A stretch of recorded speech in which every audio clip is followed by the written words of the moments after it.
access is what matters. I want to begin with one clear statement. Children aren't most at risk because of strangers. They're most at risk where access is uncontrolled. That's the doorway we can close.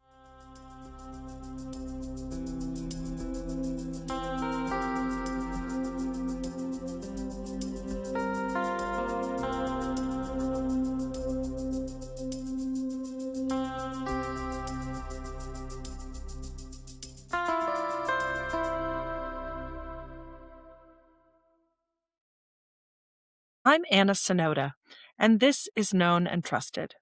I work with families every day so that they can see patterns earlier, act confidently, and protect the everyday spaces kids need as they grow.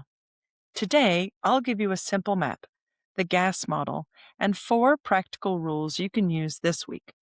GAS, for people who may not know, stands for grooming, access, and space. Grooming is the perverse courtship, a set of behaviors, if you will, that narrows a child's world. Access is how someone gets close, usually through a title or a role. Space is the setting where that access happens, a clubhouse, a carpool, or a private online chat.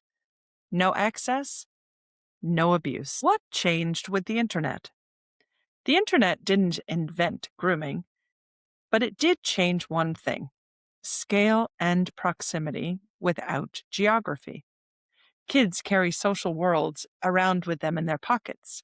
A child can meet, message, and maintain contact with hundreds of new people without an adult ever seeing it. That's powerful and beautiful, and it's the reason we must treat access as our primary safety lever. What didn't change? The sequence of harm is the same as it's always been: attention, connection, privacy, secrecy, harm. Technology might speed the first 2 steps.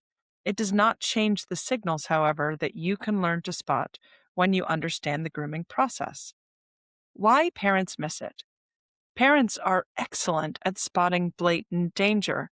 You may have heard me speak before about the idea that we're all walking around with smoke detectors, interior smoke detectors, and we are in tune looking for smoke. However, grooming acts like carbon monoxide, not smoke. So we need a tool, a different detector, if you will. So parents are excellent at spotting blatant danger, but most grooming feels helpful. Coaches, tutors, team parents, caring volunteers, these roles are normal and beneficial. The reason they're effective for potential predators is the same reason they're effective for communities. They provide proximity and rely on trust. So the work for parents is not suspicion, it's structure. It's asking who has access, in what spaces, and under what conditions. Why it matters. Access is the lever. If you reduce unobserved access, you interrupt the grooming process before it can grab hold. That's prevention that actually fits into our daily lives. So, Anna, what do we need to teach kids? Kids don't need to be afraid of everyone.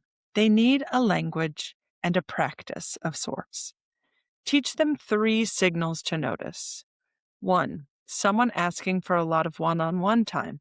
2, someone who moves the conversation to private messages or over the phone calls.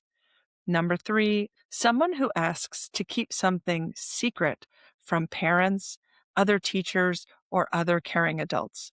Practice these with short role plays inside your home, 2 minutes a week tops. Make it a habit. This is not a lecture. We've got to normalize when someone asks for private time, you can always come and tell me. The practical rules parents can use today. What to avoid.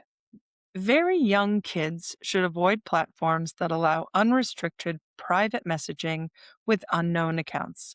Delay open direct message features until a child demonstrates social maturity and the family can supervise effectively. Use age guidance from reputable family tech groups such as Common Sense Media as your starting point. Where should communication happen? Opt for public or group spaces. Default to group chats and public game lobbies rather than direct messages. Keep devices in shared spaces while kids are playing or socializing online. That simple change reduces private access dramatically.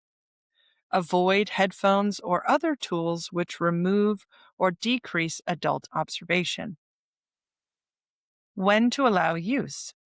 Limit unsupervised night or late hour use. Set routines that are predictable. Phones and gaming devices charge in shared spaces overnight. Evening voice chats happen with parental knowledge. Time constraints create natural friction against private, late night, or sneaking access. Turn off the internet to a child's device at a set time. You'll be amazed at how uninteresting a disconnected device becomes to your child. Who? Who gets private contact? Create a family definition of a friend, a practical, enforceable rule, something like treat someone as a real friend only after two things happen. One, you've met them in person in a supervised or appropriate setting. And two, a parent or trusted adult has spoken to the friend's parent or verified their identity. Until then, the relationship stays public and group based. That rule is simple and actionable. It turns an abstract worry into a repeatable test families can apply in real time. What to note about AI? AI can accelerate rapport building. Automated texts can mirror tone quickly. The practical takeaway: if something feels polished or too persistent without visible context, new account, very few mutual friends, treat it as a higher risk situation. Use your who rule to require verification before any private contact. Gas in 30 seconds. G. Grooming. Watch for positive attention, building unique connection, requesting privacy. A. Access. Ask for messages, pictures, information, phone numbers. Discuss openly in your home who can message with you privately and who can you message with privately. Review in-person titles like coach, youth pastor, neighbor, friends, parents, or school staff in that list as well. S. Space. Keep conversations public and visible until verified. Once verified, clarify repeatedly that all communication is etched in permanent online ink, whether as evidence against your child's actions or through harming others by sending on information or photographs that may be damaging. This is especially true in youth group chats, which can devolve into illicit, bullying, or offensive conduct. And be aware, many schools I come in contact with are redrafting student conduct codes, if they haven't already, to enable consequences for these actions, even during non-school hours. If you remember one sentence, who has private access, in what space, and with what supervision? Concrete micro routines daily.